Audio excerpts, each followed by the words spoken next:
Casper ist eine öffentliche und genehmigungsfreie Blockchain. Das Projekt möchte die Blockchain für traditionelle Unternehmen und Entwickler massentauglich machen. Doch wie will Casper das schaffen? Welche Businesspartner unterstützen diese Mission bisher und was hebt Casper von anderen Projekten ab? Das und noch viel mehr finden wir jetzt gemeinsam heraus. Viel Spaß!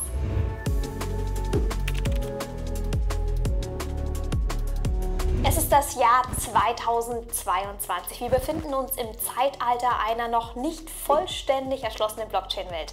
Viele Smart-Contract-fähige Netzwerke möchten den Thron dieser Welt besteigen, um die Sicherheit, Skalierbarkeit und Dezentralität am besten gleich alles gleichzeitig zu lösen.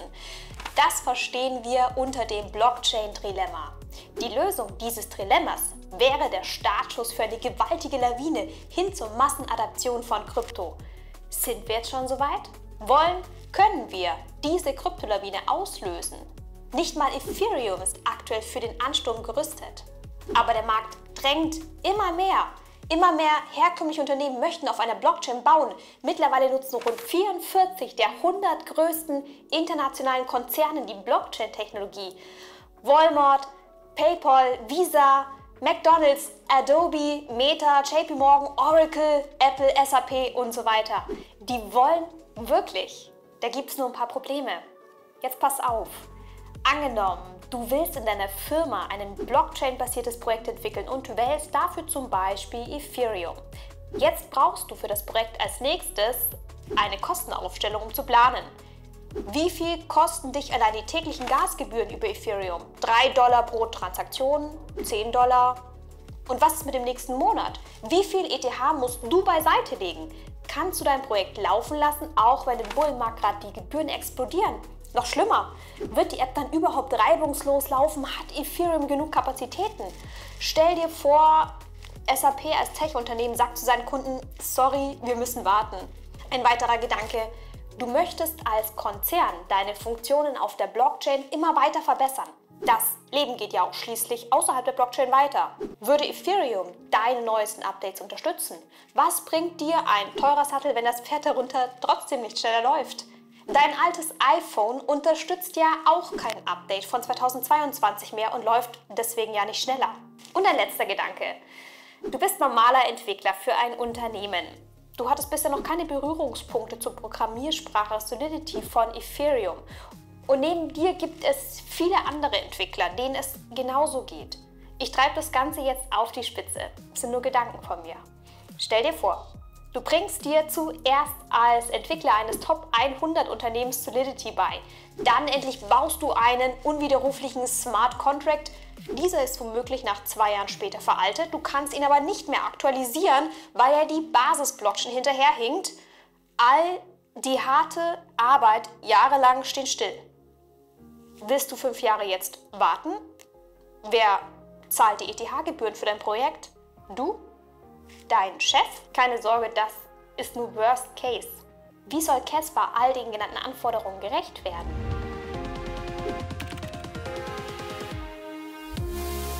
Angenommen, ich bin Unternehmer. Bei Casper habe ich zunächst die Wahl. Öffentliches, zugriffseingeschränktes oder privates Netzwerk. Dann kann ich als Unternehmer als nächstes die Kosten kalkulieren. Casper verfügt nämlich über vorhersehbare Gasgebühren wie eine Art Netzgastarif. Selbst dann, wenn das Netzwerk zu Spitzenzeiten ausgelastet wäre, kann meine App weiterlaufen. Dann zum Thema Updates. Denk nochmal an das alte iPhone gerade eben. Die klassischen Smart Contracts, zum Beispiel von Ethereum, sind, wenn sie einmal ausgeführt sind, unveränderlich. Was ja gewollt ist, das macht sie sicher. Casper Smart Contracts sind on top, also zusätzlich erweiterbar. Das heißt, zukünftige Contracts können flexibel aktualisiert werden. So kannst du als Unternehmen reagieren und mit Innovation werben. Dann als nächstes, Casper unterstützt WebAssembly, ein Standard für Webanwendungen.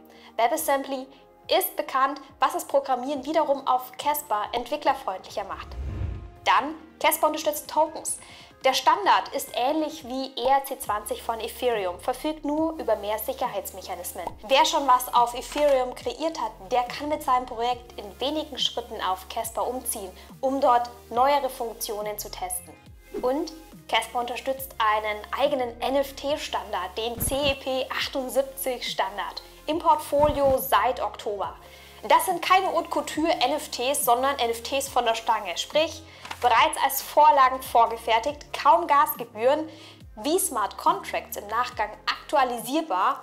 Wenn am NFT was geändert wird, kannst du es leichter nachverfolgen, verschiedene Zugriffsrechte NFTs verändern zu dürfen und so weiter. Im Grunde geht es darum, Kontrolle über die eigenen NFTs als Unternehmen zu haben, und zwar vom Anfang bis zum Ende. Was siehst du hier? Fässer, richtig? Doch nicht irgendwelche Fässer, sondern Fässer der beliebtesten Luxusspirituosen weltweit. Das sind die NFTs der Plattform Metacask, ein Marktplatz zum Kaufen, Sammeln und Verkaufen von NFTs, die durch echte Whiskyflaschen gedeckt sind. So wird ein Luxusgut sicher auf der Blockchain abgebildet, tokenisiert vom Korn bis in die Flasche. Metacask verwendet Caspers NFTs. NFTs von Casper sind, wie du ja gerade mitbekommen hast, veränderbar. In der Zeit, während jetzt ein Fass herumliegt, muss der Zustand regelmäßig geprüft werden. Der Hersteller kann jetzt bei Veränderungen jederzeit die Metadaten der NFTs mit dem Zustand des Fasses aktualisieren. Das ist eine völlig neue Art, in Luxusalkohol zu investieren und zieht bestimmt ganz neue Investorengruppen weltweit an. Mehr Anwendungsfälle für NFTs findest du auch im Video Krypto und Sport.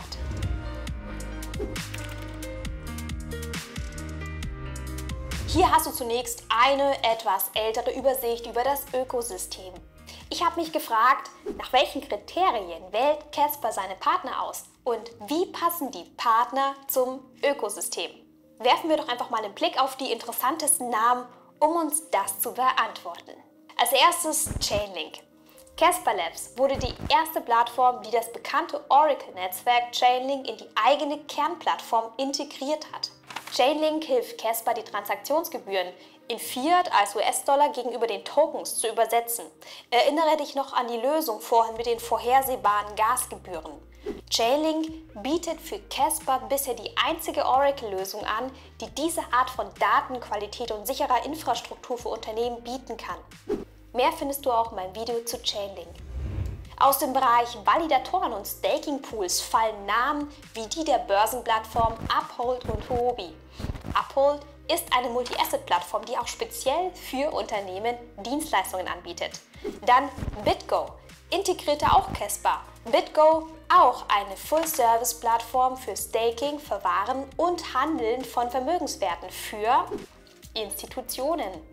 Institutionen sollen schnell ins Casper-Ökosystem gelangen können. Doch wie findet ein Unternehmen Casper? Du brauchst also Reichweite. 2021 trat deswegen Casper Labs dem Netzwerk von Amazon Web Services bei. AWS bringt nicht nur das Partnernetzwerk und eine Reichweite in knapp 200 Ländern mit, sondern bietet noch vielfältigere Entwicklertools und ganz besonders für Unternehmen die Infrastruktur, um einen Knoten auf Casper betreiben zu können. Ein Einmal-Klick-Setup für einen Casper-Knoten auf Amazon. Das ist ein Düsenantrieb für Unternehmen, um ins Casper-Ökosystem zu gelangen. Die Knoten verteilen sich entsprechend der Amazon-Standorte weltweit und zentrieren sich nicht nur auf ein paar wenige Länder. Neben AWS kommt ein weiteres der weltweit führenden IT- und Beratungsunternehmen dazu: IBM. Im Mai 2022 trat Casper ins Partnernetzwerk ein. Im Netzwerk von IBM dabei zu sein, ist wohl die beste B2B-Werbung in eigener Sache. Und die beiden arbeiten auch zusammen. Casper Labs und IBM möchten Brücken, Bridges, als Softwareprodukt für Unternehmen entwickeln. Brücken zwischen privaten und öffentlichen Blockchains. Also sprich, die Token zu übertragen aus dem einen Netzwerk sicher ins andere Netzwerk. Auf dem Blockchain Hub 2022 demonstrierten die beiden Partner erstmals einen atomaren Swap von Tokens zwischen dem privaten Hyperledger Fabric und der öffentlichen Casper Blockchain. Was meinst du, wie viele vermögenswerte Unternehmen auf privaten Netzwerken wie Hyperledger Fabric geparkt haben, die bisher noch nicht im öffentlichen Markt zirkuliert haben? Hyperledger Fabric ist das bekannteste Open-Source-Projekt der Linux Foundation, unterstützt von Konzernen wie IBM und SAP. Unternehmen wie Walmart haben bereits die Dienste von Hyperledger Fabric verwendet. Die Liste ist lang. Je mehr Brücken für Unternehmen, desto besser für Casper. Wie sehr denn dann steigt wohl die Liquidität in unserer öffentlichen Blockchain-Welt, wenn all die Unternehmen dazukommen? Eine der größten bisherigen Erfolgsstories von Casper ist die seines Partners IPV. IPV ist eine Verwaltungsplattform für den Patentmarkt, das erste globale Register, das von KI und Blockchain unterstützt wird, also künstliche Intelligenz und Blockchain. Im System von IPV liegen laut IBM-Artikel über 80% der weltweiten Patente. Das musst du dir mal vorstellen, das ist eine riesen Challenge. Wer ein Patent besitzt, der besitzt ein mächtiges Instrument. Es geht um zukünftige Wettbewerbsvorteile. Es geht um ganz viel Geld. Doch wenn du ein Patent hast, wo bewahrst du es sicher auf? PDF? Damit ab auf Google Drive? Das wäre schon sehr gewagt. Casper Labs baute eine NFT-basierte Lösung, sodass die Patente jetzt als NFTs über die öffentliche Casper-Blockchain laufen können. Mehr Transparenz im internationalen Patenthandel, Reduktion der Kosten durch die Echtzeitprüfungen, sichere Aufbewahrung auf einer Blockchain. In weniger als 4 Monaten konnte IPV damit über 300 neue Kunden gewinnen. Übrigens, ebenso Partner von IPV? Ja, IBM. So viel zum Thema Partnernetzwerk.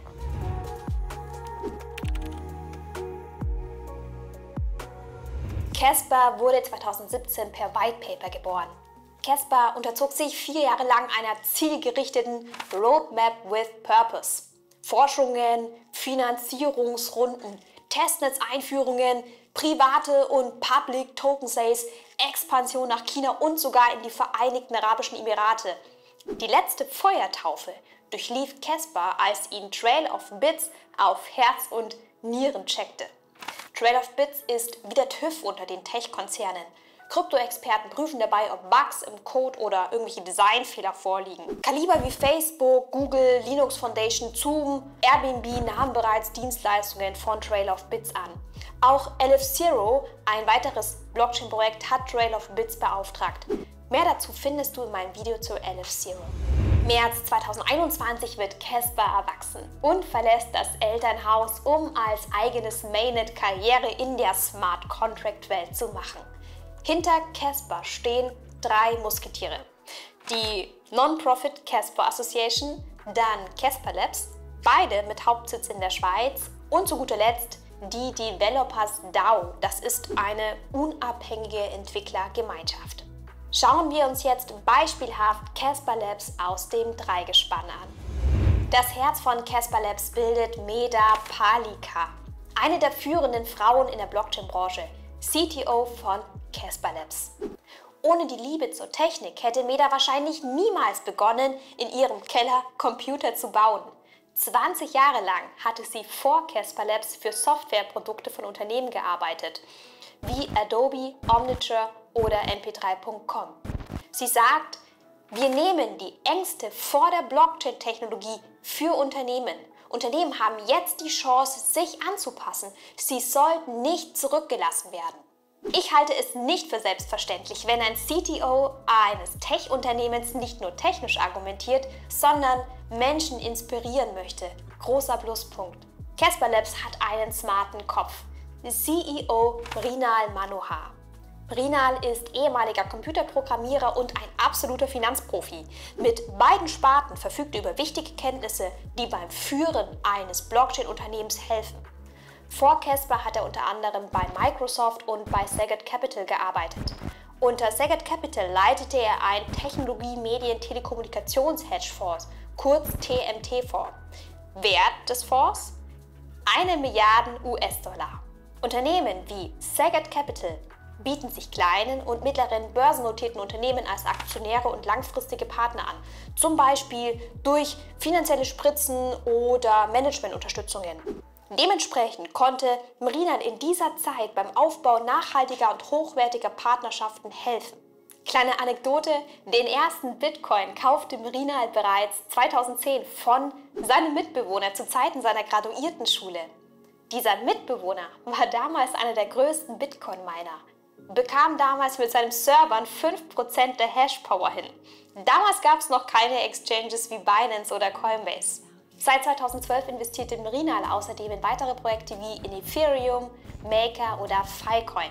Und was ist seine Motivation, Casper Labs zu gründen? Weder auf der Strukturseite noch auf der Produktseite gab es ein Blockchain-Unternehmen oder ein Protokoll, das sich wirklich um die Bedürfnisse von Unternehmen kümmerte.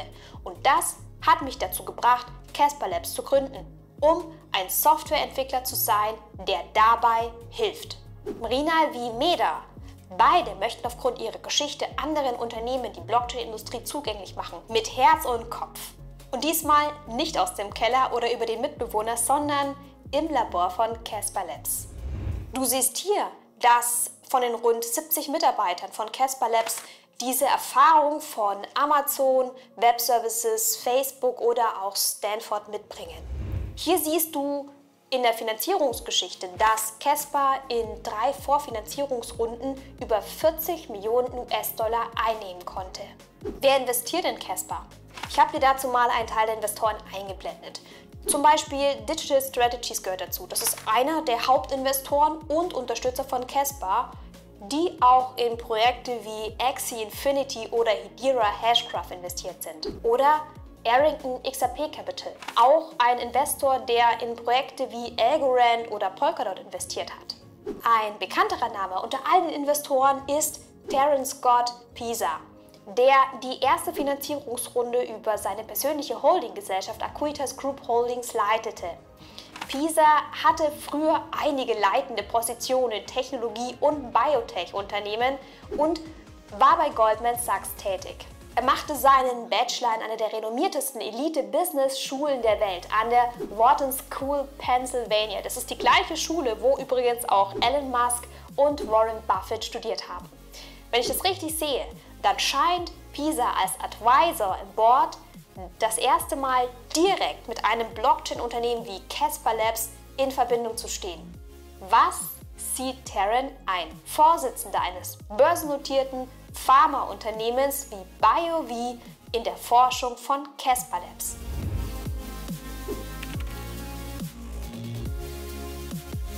CSPR ist der systemeigene Token im Casper Network und zum Stand des Videos auf Rang 94 laut CoinGecko gelistet. CSPR ist kein ERC20-Token auf Ethereum. Mit dieser Info weißt du automatisch, dass der Token kein Klon auf Ethereum ist, sondern auf einer eigenen Layer 1 Blockchain läuft.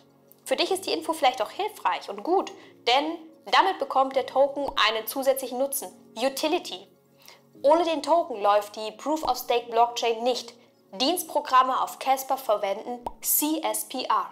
Validatoren müssen belohnt werden. CSPR wird von den Validatoren gestaked. Die Netzwerkgebühren für On-Chain-Aktionen, also Aktionen auf der Blockchain, die müssen gezahlt werden. Alles in CSPR. Du kannst CSPR über unterstützte Wallets wie Signer von Casper Labs oder Ledger staken lassen. Über Casper Live gibt es eine aktuelle API von 11%. Maximal gab es 10 Milliarden CSPR zum Start des Mainnets. Diese wurden, wie du hier siehst, verschieden initial verteilt. Gut finde ich, dass Team Advisor und Casper Labs mit knapp 24% nicht mal ein Viertel der Tokens bekommen haben. In 2 Verkaufsrunden an die Validatoren wurden ca. 30% ausgeschüttet.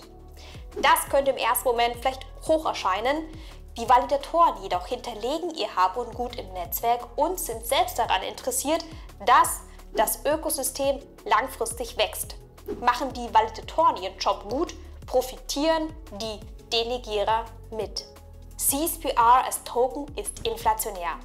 Bei Casper werden jedes Jahr zusätzliche 80 Millionen Tokens ausgeschwemmt. Das entspricht einer Inflationsrate von 8%. Vielleicht ist es nochmal wichtig zu erwähnen, dass Inflation nicht gleich Inflation ist.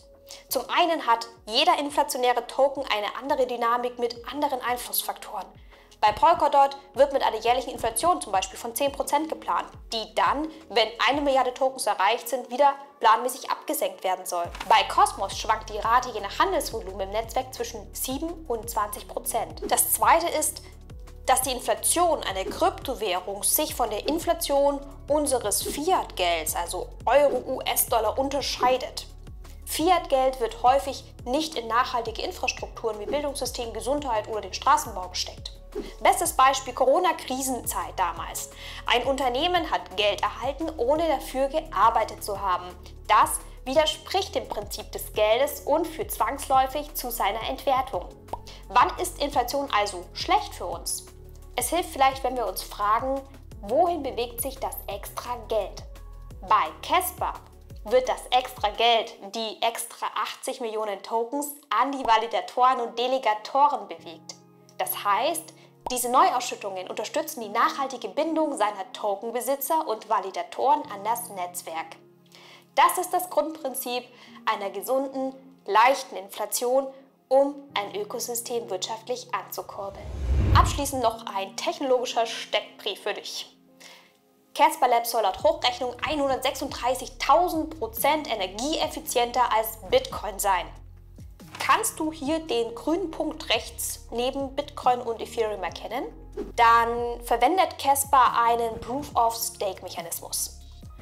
Pro Epoche werden die 100 besten Validatoren per Auktion gewählt, um über die Blöcke mit den Transaktionen abzustimmen. Dafür erhalten sie Belohnungen in Form von CSPR. Voraussetzung dafür ist ein 24/7 Online-Shop und spezielle Hardware. Aktuell befinden sich in Mainnet rund 110 aktive Angebote durch Validatoren. Eine Liste findest du in Casper Live Explorer. Je mehr Nodes über die Monate und Jahre dazukommen, desto dezentraler wird die Blockchain. Das Protokoll von Casper heißt Highway-Protokoll. Das Protokoll beinhaltet ein bisher exklusives Ausstattungsmerkmal namens CBC. CBC steht für Correct by Construction. Casper ist die erste Live Proof-of-Stake-Blockchain, die CBC aus einer ganzen Protokollfamilie verwendet. CBC Casper hilft den Validatoren, schneller die Blöcke zu Ende zu bringen und an die Blockchain anzuhängen. Die geschätzte Zeit zwischen den Blöcken passt sich an die aktuellen Netzwerkbedingungen an und das macht Casper flexibel. Das CBC-Protokoll enthält außerdem die Variante der byzantinischen Fehlertoleranz, kurz BFT. BFT verwenden auch viele andere moderne Projekte wie Algorand, Stellar oder Avalanche. Dieses Sicherheitsverfahren hindert Validatoren daran, das System zu betrügen. Für mehr dazu schau dir gerne die Videos zu AVAX, Algo oder XLM an. Übrigens nicht verwechseln, es gibt zwei verschiedene Konsensusprotokolle, die Casper im Namen haben. Das eine ist unser CBC-Protokoll von Casper. Das andere heißt Casper FFG. Das ist ein eigener Algorithmus von Ethereum gewesen.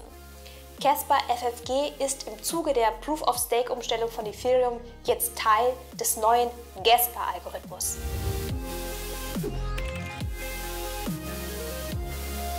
Ein kurzer Blick auf das, was war. Casper ermöglicht seit 2021 Sharding, eine Methode, die wichtig für die Skalierbarkeit eines Netzwerks ist. Ethereum möchte erst jetzt nach dem Merge Sharding planmäßig einführen. Wenn wir uns jetzt diese etwas ältere Übersicht anschauen, dann scheint Casper schon vor Beginn an mehr Funktionen als Ethereum 3.0 zu haben.